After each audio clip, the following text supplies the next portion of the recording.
Selamat pagi pemirsa, bagaimana kabar Anda pagi ini? Menemani awal hari Anda, tim redaksi kami telah menyiapkan beragam informasi terpilih. Bersama saya Sabrina Sheila, berikut Buletin Anyus Pagi selengkapnya.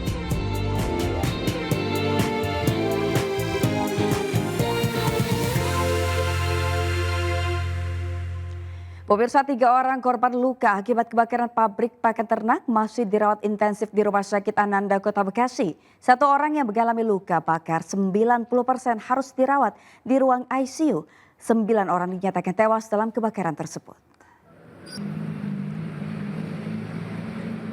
Korban mengalami luka bakar serius, 3 orang pegawai pabrik pakan ternak PT JPN yang berada di kawasan Medan Satria, Kota Medan, Bekasi, masih dalam perawatan Rumah Sakit Ananda. 2 orang dirawat di ruang isolasi karena mengalami luka bakar hingga 50%, sementara 1 orang lainnya yang mengalami luka bakar hingga 90% dirawat di ICU. Selain 3 korban luka bakar, seorang petugas damkar juga dilarikan ke rumah sakit karena mengalami sesak nafas berat. Akibat kebakaran ini, 9 orang dinyatakan meninggal dalam kondisi terbakar dan seluruh jasadnya dibawa ke Rumah Sakit Polri Kramat Jati untuk diidentifikasi. Belum diketahui penyebab kebakaran ini.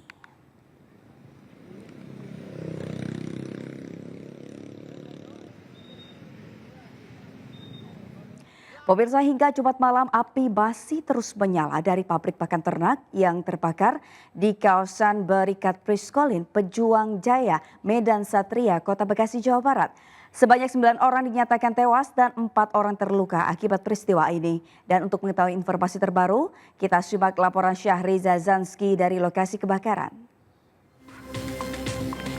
Pemirsa, sebuah pabrik di kawasan Bekasi, Jawa Barat terpantau masih dilanda kebakaran sejak sekitar 6 pagi waktu Indonesia Barat, dan kini proses pemadaman masih berlangsung dan menyebabkan 9 orang tewas dan 4 lainnya mengalami luka bakar, termasuk 3 orang diantaranya luka bakar, 1-nya dari dinas kebakaran mengalami sesak napas. Namun bagaimana dengan kesaksian dari warga setempat yang menyaksikan peristiwa kali ini?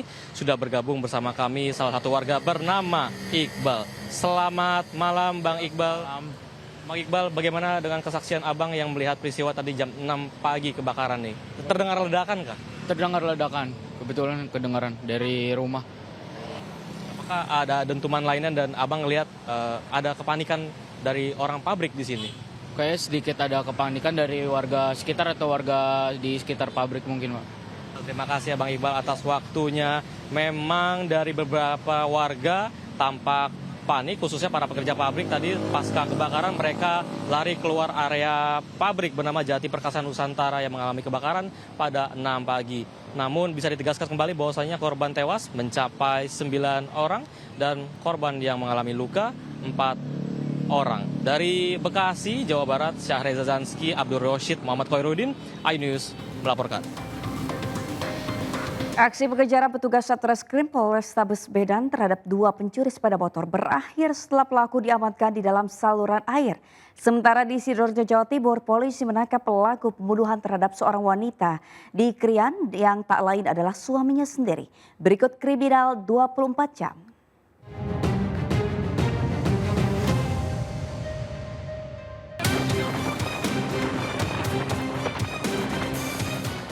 Pengajaran terhadap pencuri kendaraan bermotor ini terjadi sesaat setelah pelaku menggasak motor sport di kawasan Padang Bulan, Medan. Pelaku yang berulang kali diperingatkan untuk berhenti dan menyerah, terus memacu sepeda motornya dan bahkan sempat melewati gang sempit agar lolos dari sergapan petugas. Pelaku yang sempat bersembunyi di dalam saluran air akhirnya tertangkap setelah terlibat duel dengan petugas.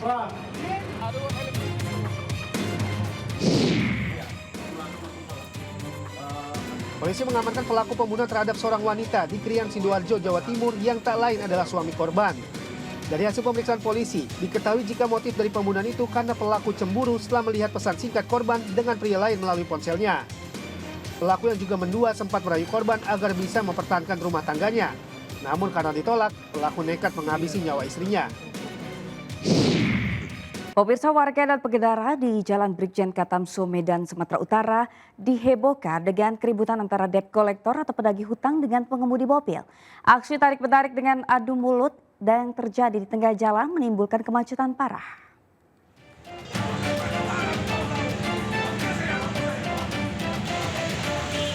Keributan antara pengemudi mobil putih dengan dua pria yang mengaku sebagai penagih hutang alias debt collector ini terjadi di tengah jalan Brigjen Katamso, Medan, Sumatera Utara. Korban yang mengaku membawa mobil milik orang tuanya tersebut dicegat mobil pelaku sesaat setelah keluar dari minimarket. Keributan makin memanas setelah kedua debt collector mencoba merampas kunci mobil dan dilawan oleh korban. Aksi tarik-menarik pun terjadi. Teriakan korban yang panik akhirnya memicu simpati warga hingga kedua debt collector nyaris dihabuk massa.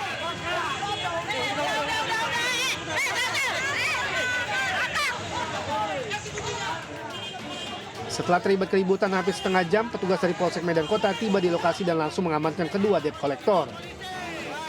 Nah, mobil saya langsung ditodong keluar sama dua orang. Dia katanya ini mobil ini. Ini mobil orang tua.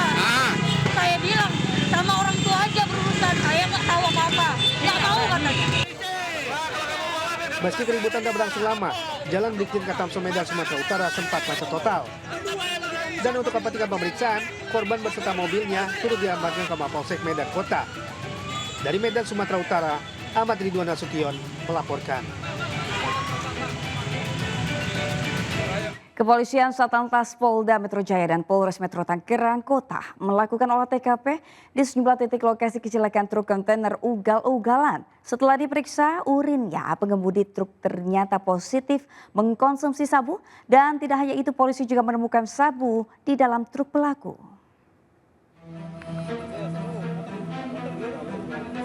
Tim gabungan melakukan olah TKP di sejumlah titik yang dilintasi truk kontainer. Salah satunya digelar di Tugu Adipura yang menjadi titik akhir perjalanan truk ugal-ugalan yang dikemudikan JFN ini.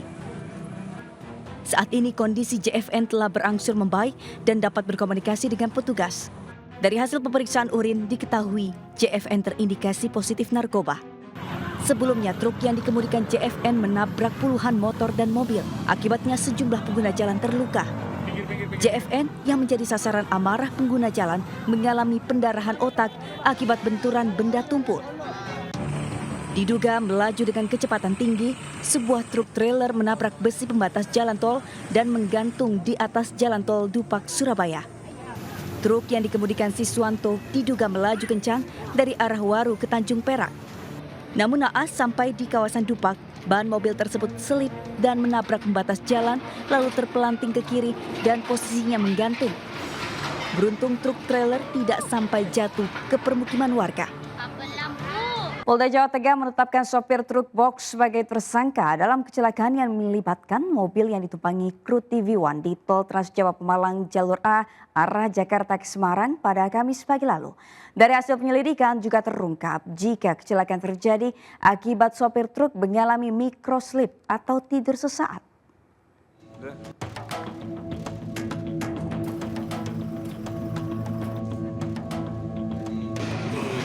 Polisi akhirnya menetapkan J, sopir truk paket, sebagai tersangka dalam kasus kecelakaan antara truk box dengan minibus kru TV1 di Tol Transjakarta kilometer 315+900 Pemalang Jalur A arah Jakarta ke Semarang. Penetapan status ini berdasarkan hasil gelar perkara yang dilakukan oleh Ditlantas Polda Jawa Tengah dengan Polres Pemalang. Dari hasil penyelidikan terungkap sopir truk mengalami microslip atau tidur sesaat hingga menabrak minibus yang sedang berhenti di bahu jalan tol. Selain itu, juga tidak ditemukan bekas rem truk di titik lokasi kejadian. Dari penetapan tersangka ini, J dijerat dengan pasal dalam Undang-Undang Lalu Lintas dan Angkutan Jalan dengan ancaman hukuman 6 tahun penjara atau denda 12 juta rupiah. Sudah dilakukan gelar perkara bahwa kasus sudah dinaikkan menjadi penyidikan dan dilakukan penetapan tersangka berinisial J atau Jatiko umur 36 tahun, yaitu selaku sopir dari truk box tersebut. Akibat kecelakaan ini, 3 kru TV1 meninggal dunia di tempat dan 2 orang lainnya mengalami luka-luka. Ketiga korban yang meninggal dunia telah dimakamkan oleh pihak keluarga. Almarhum Sunardi dimakamkan usai sholat Jumat di TPU Desa Purwosari, Magetan, Jawa Timur. Sementara juru kamera Marwan dimakamkan di TPU Cimpen, Tapos Depok, dan jurnalis Alwan Samidi dimakamkan di TPU Joglo, Jakarta Barat. Sementara korban luka atas nama Gegi Yudhistira telah dirujuk ke Rumah Sakit Budi Rahayu, Kota Pekalongan. Sedangkan kondisi Felicia Amelinda telah membaik dan sudah bisa diajak berkomunikasi. Dari Semarang dan Pemalang, Jawa Tengah, Kristadi Suryono, iNews melaporkan. Pemirsa, angin kencang di Kecamatan Lumajang, Jawa Timur mengakibatkan puluhan rumah warga dan tempat usaha rusak parah.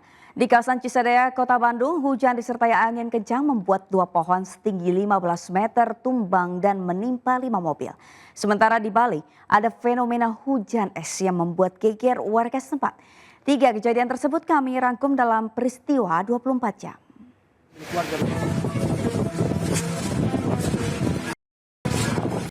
Ini merekam detik-detik angin puting beliung menerjang pemukiman warga di Kelurahan Tompokersan, Kabupaten Lumajang pada Jumat sore. Dahsyatnya terjangan angin bahkan membuat atap sejumlah bangunan terbang. Tak hanya itu, sejumlah pohon juga tumbang dan bangunan milik warga rusak berat akibat dahsyatnya terjangan angin puting beliung ini. Dalam peristiwa ini tidak ada korban jiwa, namun berdasarkan hasil laporan sementara, angin puting beliung menerjang 2 kecamatan yakni Kecamatan Lumajang dan Kecamatan Sukodono. Hujan deras disertai angin kencang juga melanda kawasan Kota Bandung, Jawa Barat pada Jumat siang. Akibat hujan lebat ini, 2 pohon setinggi kurang lebih 15 meter di Jalan Cisadea tumbang dan menimpa 5 mobil sekaligus. 1 mobil ini mengalami kerusakan cukup parah akibat tertimpa pohon besar. Akibatnya pengendara dan penumpang mobil ini mengalami luka parah dan langsung dilarikan ke Rumah Sakit Yanto Yusuf Bandung. Sementara di Kabupaten Tabanan, Bali, saat musim penghujan muncul fenomena hujan es. Hujan deras disertai butiran es itu terjadi beberapa menit dan membuat kaget warga setempat. Warga mengaku fenomena hujan es ini baru pertama kalinya terjadi di Desa Sanggulan. Tidak ada korban jiwa ataupun kerusakan rumah dalam peristiwa hujan es ini. Namun warga dihimbau tetap waspada terhadap peristiwa ini karena ditakutkan terjadi lagi fenomena serupa dengan volume es yang lebih besar. Pemirsa, kantor Kementerian Komunikasi dan Digital digeledah polisi pada Jumat malam. Penggeledahan ini dilakukan usai tim penyidik Direktorat Kriminal Umum Polda Metro Jaya menangkap sejumlah pegawai Kemenkomdigi yang diduga membackingi situs judi online. Dalam kasus ini, polisi telah menetapkan 11 tersangka, 10 diantaranya pegawai Kementerian Komdigi.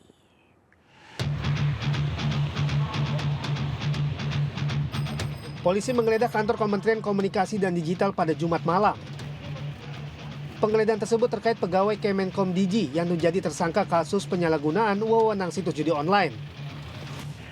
Hasil dari penggeledahan yang berlangsung selama 1 jam itu, terlihat ada 1 kontainer box yang diduga berisi hasil sitaan judi online. Seorang tersangka juga terlihat keluar dari kantor Kemenkomdigi. Sebelumnya, Jumat sore, polisi juga melakukan penggeledahan lokasi markas judi online di kantor satelit Ruko Rose Garden 5, Kota Bekasi, Jawa Barat. Ruko berantai 3 ini dijadikan tersangka sebagai markas situs judi online. Belasan perangkat komputer lengkap tertata rapi itu diduga difungsikan tersangka untuk pengoperasian situs judi online. Fokus hari ini kegiatan penggeledahan. Ini terkait apa, Pak? Penggeledahan terkait apa? Lokasi yang terkait di online ya. Tersangka berapa? Iya, nanti ya. Jumlah tersangka. Iya. Dari hasil pengungkapan ini, polisi sudah menetapkan 11 orang sebagai tersangka. 10 diantaranya merupakan pegawai Kementerian Komunikasi dan Digital yang bertugas memblokir situs judi online. Namun tersangka justru menyalahgunakan kewenangan untuk menjaga sejumlah situs judi online supaya masih tetap bisa diakses. Merespon kasus tersebut, Menteri Komunikasi dan Digital Metia Hafid angkat bicara. Dirinya langsung melaporkan kasus tersebut kepada Presiden dan juga bakal membuka pintu bagi pihak kepolisian untuk melakukan tindak penyidikan ke dalam lingkup kementerian yang ia pegang saat ini. Pada kepolisian untuk melakukan jika diperlukan pengembangan penyidikan ke dalam, termasuk kalau memang harus masuk ke kantor kami di Komdigi. Bagi kami ini baik, sekali lagi sebagai upaya bersih-bersih agar kantor kami juga bisa menjalankan tugas dan fungsi yang diamanahkan Presiden dengan baik. Dari Jakarta dan Bekasi, tim liputan melaporkan. Pemirsa, siapa yang tidak kenal TikToker Gunawan Setboard yang viral karena jogetannya? Ketenaran Gunawan Setboard justru membuat dirinya diamankan polisi karena diduga mempromosikan judi online.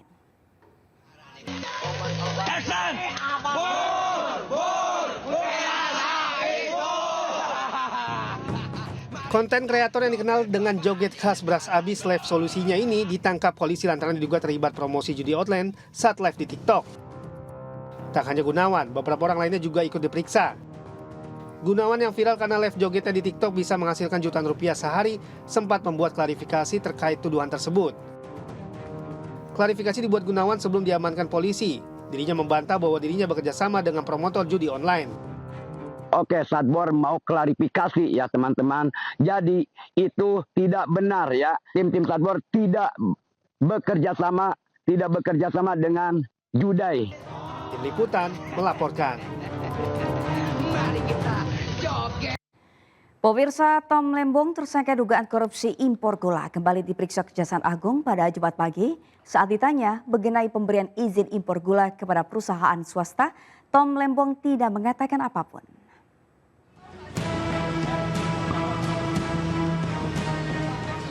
Tom Lembong tersangka dugaan korupsi impor gula kembali diperiksa Kejaksaan Agung pada Jumat pagi. Mantan Menteri Perdagangan itu tiba di Kejaksaan Agung sekitar pukul 10 pagi dengan menaiki kendaraan tahanan dan memakai rompi berwarna merah muda. Saat ditanya mengenai pemberian izin impor gula kepada perusahaan swasta, Tom Lembong tidak mengatakan apapun. Sebelumnya pada 29 Oktober 2024, Tom Lembong ditetapkan sebagai tersangka oleh Kejaksaan Agung dalam kasus dugaan korupsi impor gula periode 2015-2016. Tom Lembong yang saat itu menjabat sebagai Menteri Perdagangan diduga memberikan izin impor kepada pihak swasta yang dinilai menyalahi aturan Mendak dan merugikan negara hingga 400 miliar rupiah. Dari Jakarta, Muhammad Zulhilmi, Dederudi, iNews melaporkan. Presiden Prabowo Subianto memanggil sejumlah ketua umum dan elit partai politik ke Istana Kepresidenan Jakarta. Prabowo menggelar makan siang bersama ketum parpol pendukungnya. Prabowo berencana pertemuan dengan elit parpol bisa digelar secara rutin setiap 1 pekan sekali.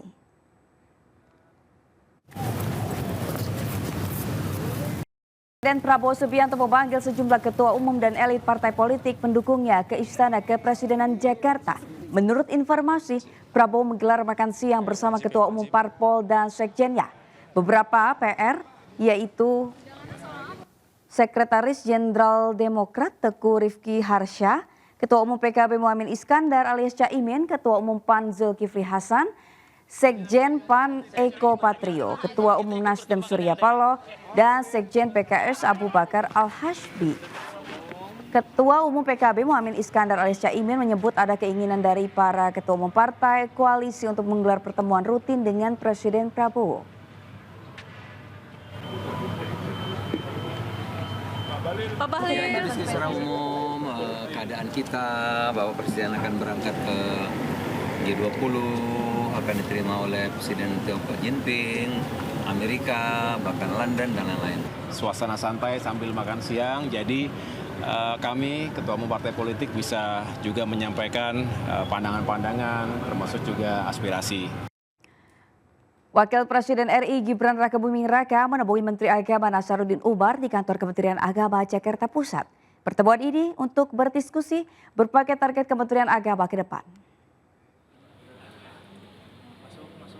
Tiba di kantor Kementerian Agama RI, Wakil Presiden Gibran Rakabuming Raka hanya melambaikan tangan kepada awak media tanpa menyampaikan sepatah kata pun. Selanjutnya Gibran langsung disambut oleh Menteri Agama Nasaruddin Umar dan melakukan pertemuan secara tertutup. Kunjungannya ini adalah untuk berdiskusi dengan Menteri Agama terkait beberapa program unggulan serta target Kementerian Agama ke depan. Usai melakukan pertemuan yang berlangsung kurang lebih 20 menit, Gibran bersama dengan Nasaruddin Umar langsung bertolak untuk melaksanakan ibadah sholat Jumat.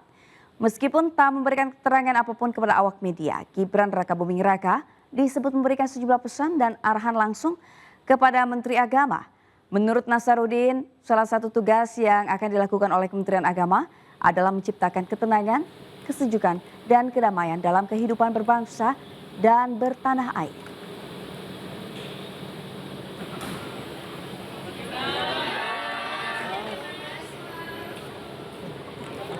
Menteri PKP Maruf Arar Sirait dengan PJ Gubernur Jakarta menyambangi rusun Pasar Rumput. Mereka ingin rusun ini dihuni oleh warga berpenghasilan rendah dan pekerja pada sektor pendidikan. Sementara itu Menteri Kehutanan Raja Juli Antoni bertemu dengan Jaksa Agung Burhanuddin untuk membahas tindakan hukum perkebunan ilegal.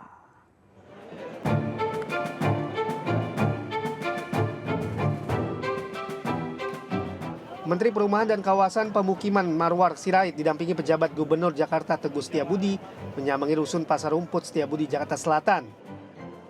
Keduanya meninjau pelaksanaan open house yang digelar Perumda Pasar Jaya.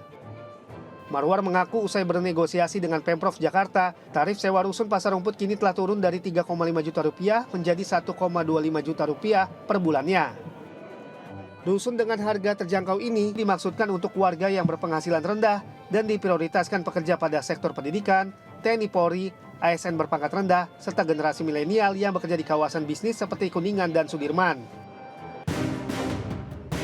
Menteri Kehutanan Raja Juli Antoni menemui Jaksa Agung ST Burhanuddin di kantor Kejagung, Jakarta Selatan. Pertemuan ini membahas soal penegakan hukum terkait perkebunan ilegal yang sedang marak terjadi di Indonesia. Selanjutnya, Kementerian Kehutanan akan membentuk satuan khusus anti perkebunan ilegal yang diisi anggota Kementerian Kehutanan, BPKB, serta Kejagung sebagai penegak hukum. Presiden ke-7 RI Joko Widodo melaksanakan sholat Jumat di Masjid Al-Wusto, Mangkunegaran, Solo, Jawa Tengah. Kunjungan ini menjadi yang pertama bagi Jokowi setelah mengakhiri masa jabatannya sebagai presiden. Jokowi tiba di Masjid Al-Wusto sekitar pukul 11.28 waktu Indonesia Barat. Kedatangan Jokowi langsung disambut takbir masjid. Jokowi yang berada di syaf kedua langsung melaksanakan sholat sunnah dan setelah iqomah, Jokowi pindah ke syaf paling depan. Menurut takbir masjid, makruh kedatangan Jokowi ke Masjid Al-Wusto merupakan pertama kali setelah dirinya purna tugas presiden. Makruf juga menambahkan saat masih menjabat wali kota Solo, Jokowi sering melaksanakan sholat di masjid ini. Sepulangnya dari masjid, Jokowi masih melayani jemaah yang ingin meminta foto, bahkan ada salah satu jemaah yang memberikan bungkusan makanan.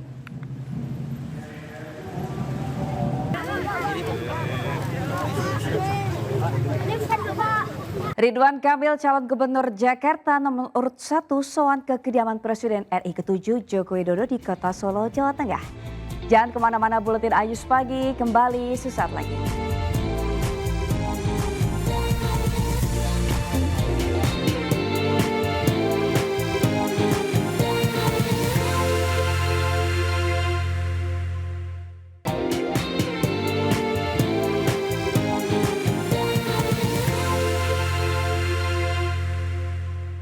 Pemirsa, Ridwan Kamil, calon gubernur Jakarta nomor urut 1 menemui Presiden ke-7 Joko Widodo di kediamannya di kota Solo, Jawa Tengah. Selama pertemuan tertutup tersebut, Ridwan mengaku mendapat banyak bekal dari Jokowi.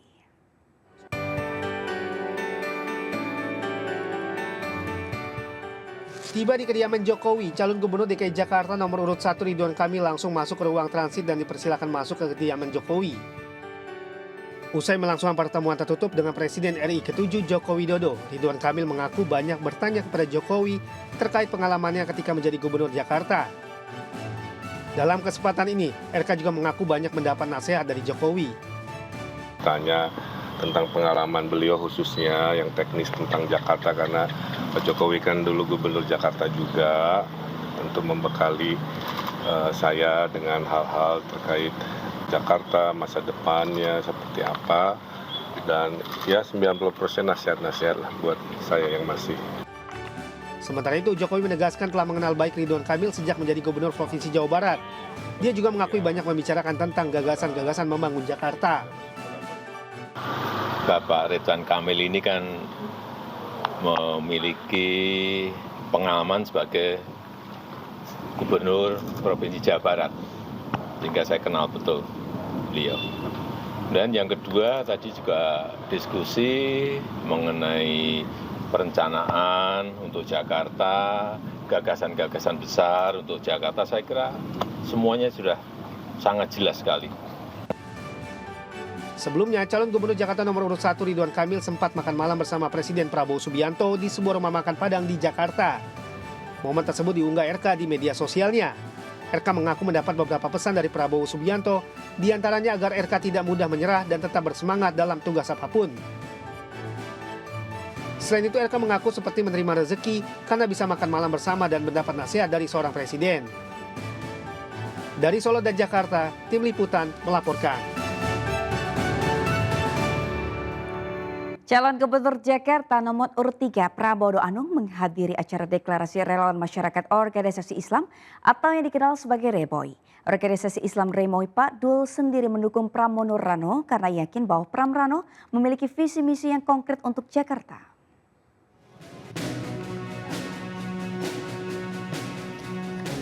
Calon Gubernur Jakarta nomor urut 3 Pramono Anung mendatangi acara deklarasi untuk dirinya dan Rano Karno atau Sidul yang diberikan organisasi Islam Remoy Pak Dul. Menurut Pramono, terdapat 14 organisasi yang dinaungi oleh Remo yang menyatakan dukungannya untuk paslon nomor urut 3 Pramono Anung Rano Karno.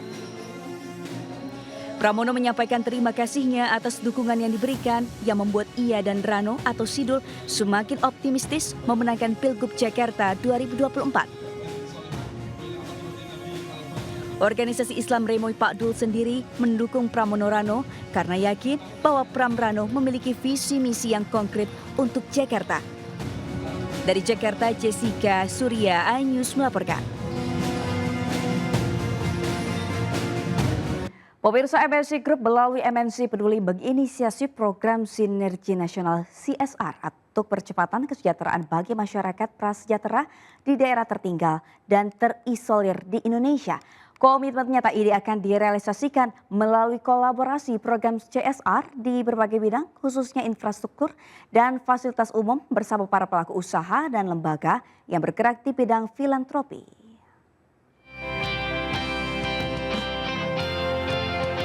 Sejak awal berdirinya MNC Peduli hingga kini terus menunjukkan komitmennya dalam melakukan berbagai kegiatan sosial. Dalam menjalani berbagai aksi sosialnya, MNC Peduli telah berkolaborasi dengan para pelaku usaha, lembaga yang bergerak di bidang filantropi maupun pemerintah dalam membangun infrastruktur di pedesaan seperti jembatan hingga penyediaan fasilitas umum lainnya untuk masyarakat yang berada di daerah tertinggal dan terisolir. Melalui program Sinergi Nasional CSR, MNC Peduli kian menguatkan komitmennya dalam memberikan manfaat yang lebih besar bagi masyarakat Indonesia. Sebagai profit-oriented organization perlu menjaga keseimbangan antara berbisnis dan juga melakukan kegiatan sosial sehingga terjadi keseimbangan antara bisnis motif, ya, kinerja ekonomi, lingkungan dan tentunya aktivitas sosial. Kita harapkan banyak mitra-mitra yang bisa bergabung dari korporasi, CSR lainnya, maupun bermitra dengan pemerintah untuk bisa membuat program-program CSR yang berkelanjutan, yang dampaknya lebih besar. Dengan menginisiasi program Sinar, MNC Peduli mendorong para pelaku usaha, lembaga yang bergerak di bidang filantropi dan pemerintah untuk berkolaborasi membantu meningkatkan kesejahteraan keluarga prasejahtera melalui berbagai aksi sosial yang lebih terarah dan tepat sasaran khususnya di bidang infrastruktur. Pak Hari menyampaikan itikat baiknya untuk melakukan kerja-kerja yang lebih berdampak, yang tentunya kerja-kerja yang lebih berdampak itu perlu kolaborasi dan sinergi. Tadi dijelaskan oleh Pak Hari bahwa beberapa 4 pilar yang telah disebutkan itu sinergi dengan pilar CSR yang dilakukan oleh Chandra Asri. Kolaborasi melalui program Sinar ini dapat memberikan percepatan di daerah pedesaan, khususnya daerah tertinggal dan terisolir. Dari Jakarta, Esra Ambarita, Fakih Satrio, iNews melaporkan. Dan pemirsa, informasi tadi sekaligus menandai akhir jumpa kita hari ini. Jangan lupa Anda juga dapat mengakses dan memperbaharui informasi yang kami tayangkan tadi melalui portal okezone.com seperti yang tertera di layar kaca. Saya Sabrina Sila pamit undur diri. Terima kasih, selamat pagi, sampai jumpa.